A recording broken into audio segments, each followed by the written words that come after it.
Hey, welcome to perfectly delicious. ఈరోజు మనం చూడబోయే డిష్ సొరచేప పొరుటు.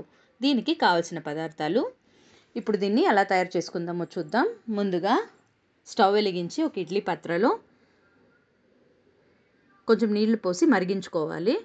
ఇప్పుడు ఒక ప్లేట్ పెట్టి ఇందులో మనము కడిగి శుభ్రం చేసిన సొరచేప ముక్కలు వేసి ఒక 10-15 నిమిషాలు దీన్ని బాగా ఉడికించుకోవాలి.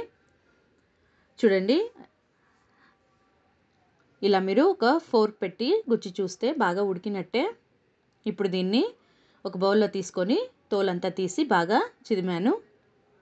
ఇప్పుడు స్టవ్ వెలిగించి ఒక కడాయిలో 2 టేబుల్ స్పూన్ల నూనె వేసి వేడెక్కిన తర్వాత 1/2 టీ స్పూను ఆవాలు, 1/2 టీ స్పూను సోంపు వేసి చిటపట్లాడాక ఇందులో 1/2 కేజీ చిన్న ఉల్లిపాయల్ని బాగా ముక్కలుగా తరిగాను. అది కూడా వేసి 2-3 నిమిషాల పాటు బాగా ఫ్రై చేసుకుందాము. ఇప్పుడు ఇందులో ఒక రెమ్మ కరివేపాకు కూడా వేసి మరొక నిమిషము ఫ్రై చేసుకుందాము. ఇందులోనే ఒక టేబుల్ స్పూను అల్లం వెల్లుల్లి పేస్టు వేసి పచ్చివాసన పోయేదాకా దీన్ని ఫ్రై చేసుకోవాలి. ఇందులో నేను ఒక 5 పచ్చిమిర్చి బాగా సన్నగా తరిగాను, అది కూడా వేసి కలుపుకోవాలి.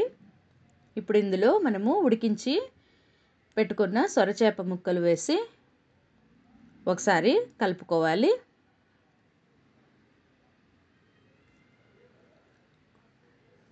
ఇప్పుడు ఇందులో రుచికి తగినంత ఉప్పు, 1/2 స్పూన్ పసుపు, 1/2 స్పూను కారం పొడి, 1/2 స్పూను ధనియాల పొడి వేసి పచ్చివాసన పోయేదాకా బాగా కలిపి ఉడికించాలి.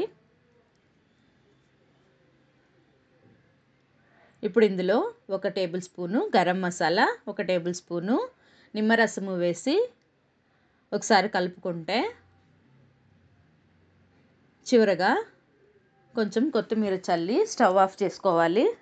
చూసారా, ఈజీగా రుచికరమైన సొరమీను పొరుటు రెడీ అయినట్లే. మీరు కూడా ట్రై చేసి ఎలా వచ్చిందో నాకు కామెంట్లో చెప్పండి.